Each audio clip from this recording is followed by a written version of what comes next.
between our countries. Now let me compare what we're doing, though, with Iran with what we did with the Soviet Union.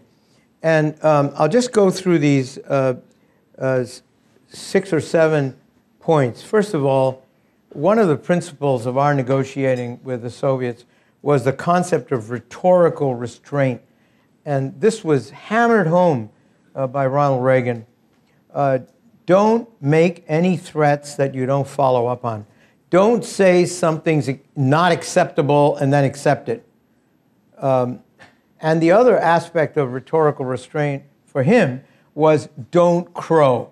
And by that he meant don't thump your chest and act proud about every little thing they do for you that you want them to do, because it's going to make a problem for them at home. Well, we haven't learned that. We haven't learned either thing with Iran, obviously. You know that we have repeatedly threatened Iran ever since the bombing of the Marine barracks in 1983, the destruction of the Khobar Tower barracks in Saudi Arabia, their support of the Iraqi insurgents, where they killed hundreds of American soldiers with the special armaments that they brought in there. And we threatened them every time and delivered not once on any of those threats.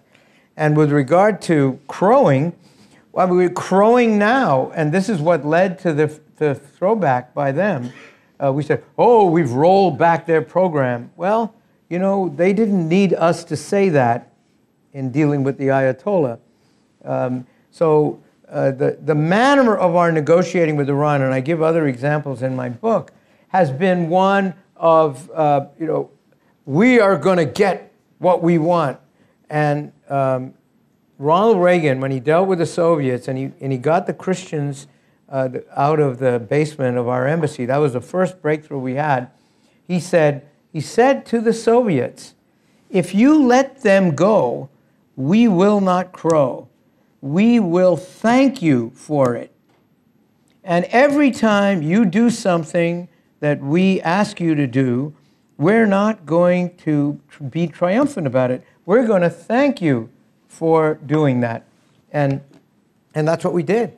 And we, many times, actually, they did things as part of a deal that we didn't even talk about, like releasing extra people from prison. And rather than rubbing that in, we took advantage of it. We said, all right, that's good. We will take that, and we will move on to the next issue. So the second aspect is regime respect. You know, Ronald Reagan called the Soviet Empire the evil empire. And he didn't respect communism, obviously. And he was very explicit about it. But when we dealt with the Soviet Union, we treated them as a sovereign regime in every respect. We helped them assert sovereign immunity rather than actually undermine their sovereign immunity with all kinds of legislation. And I don't know if you know it, but there's billions of dollars in unexecuted and unexecutable judgments against Iran for all sorts of terrorist actions that they either committed or supported. And this kind of a thing is a substitute for real action, real strength, as I'll tell you soon. But what happens is when you don't do anything about a force that's attacking the U.S., Congress will do stuff like that. They'll start passing laws that let the lawyers loose. And you know how much good the lawyers do, you know, with everything that they get involved with. So regime respect is really a part of this. Limited linkage is even more important. We could never have gotten negotiations going with the Soviet Union if we had linked their conduct to our willingness to talk. Their conduct is was always far more egregious than Iran's. Remember, they shot down a civilian airliner deliberately. They undermined all kinds of governments. They tried to overthrow democratic regimes. Internally, they persecuted their people. etc. But we went to Congress and said, we've got to be able to talk to them. The response when when a state behaves improperly or against our interests, we have to push back. We can't just say, oh, because of your conduct, we're not ready to talk to you. I mean, this is a total illusion to think that that kind of a threat leads an enemy that's trying to build an empire, that's willing to murder people by the hundreds of thousands, are going to suddenly capitulate because you're not going to talk to them. It's just absurd. So we linked all our willingness to negotiate with Iran while we delinked our willingness to negotiate with the Soviet Union, and of course that resulted in meaningful negotiations. And the other two things, I'll hit them very quickly because I'm worried about time. A broad agenda. We had a broad agenda with the Soviets. We talked about every issue, not just nuclear weapons. We talked about human rights. Now, why aren't we talking about human rights with Iran? I mean, there's a huge human rights problem with Iran. And we need to be out there making it clear that Rouhani and Zarif are just lying blatantly, flagrantly, when they talk about their concern for humanity, their concern for their people, that they're describing themselves, incidentally, in a very articulate manner. They're describing themselves in a way that it's laughable if you know the facts about what's going on in Iran. And our president, our secretary of state, our diplomats ought to be making those facts clear. And we ought to be talking to them at the table. If we want to negotiate the way John Kennedy and Ronald Reagan negotiated with the Soviet Union, we'd be talking about those things and about everything else. Forum flexibility is the final point. Restricting our engagement to the P5+1 talks is a big mistake. The TV cameras are there. People are posturing before every speech, before every negotiation. They come out of every negotiation posturing again, talking basically to their home crowd. They want to be able to be seen as being tough, not giving in to the Satan or whoever it is. So those are the principles professional negotiation looks to in order to bring about real results. And I would say to the president, yes, you're doing the right thing. You're negotiating. It's a high time we negotiated. But take a look at what John Kennedy and Ronald Reagan really did when they negotiated with the Soviet Union. Make it far more meaningful. So this is a great opportunity with Rouhani. And the other aspect of what the president said was the aspect of strength. It's diplomacy with strength that led to whatever happened in Syria. It's a little bit more, I think, than merely our threat that led to that good result. But we need strength even more with Iran. And it's important for you to understand, and Kissinger explains this well. Kissinger explains this well.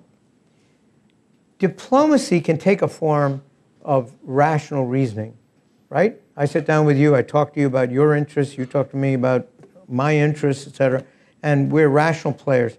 Diplomacy can also take the form of, a discussion between a professor and a student. It's a little different.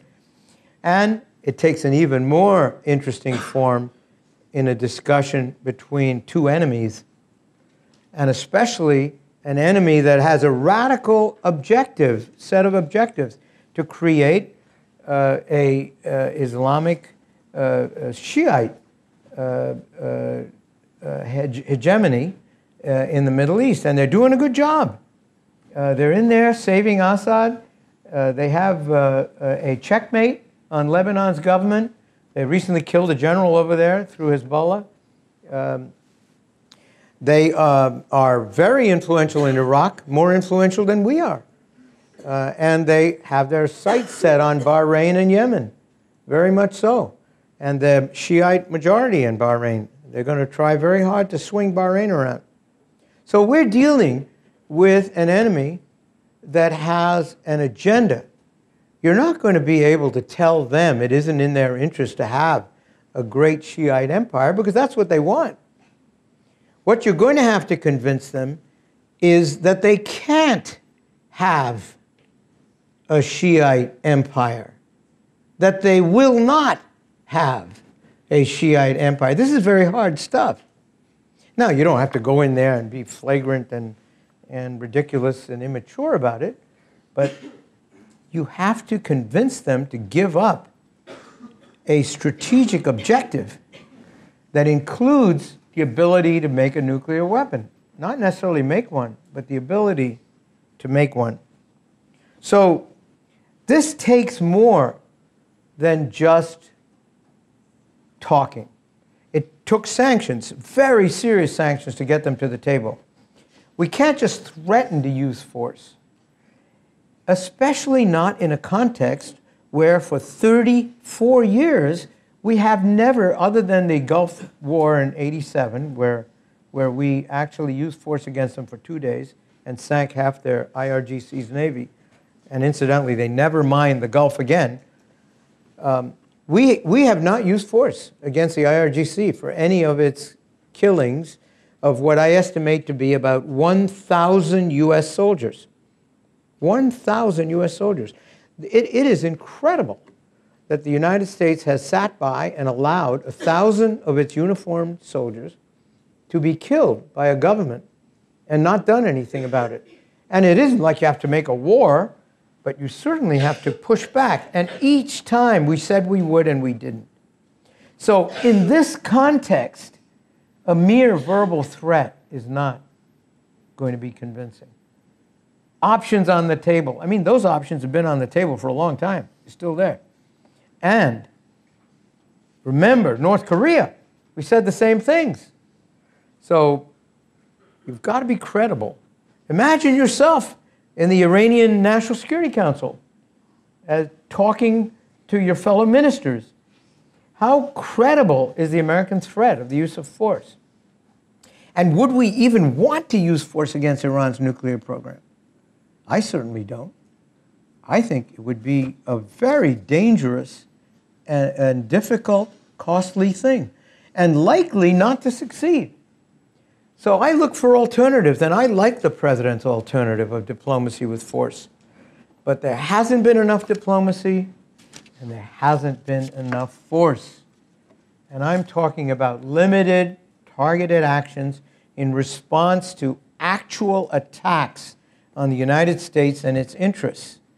And the most recent of, fairly recent still, is the Saudi ambassador, effort to kill the Saudi ambassador in Washington, D.C., which is overwhelmingly proved. The Iranians said, oh, no one would do such a zany, ludicrous thing. But of course they did such a zany, ludicrous thing in Berlin. They did it in Paris. They do these things. And we have them on tape. We have the money moving into an account from Iran into New York, $100,000 as a first down payment for the murder.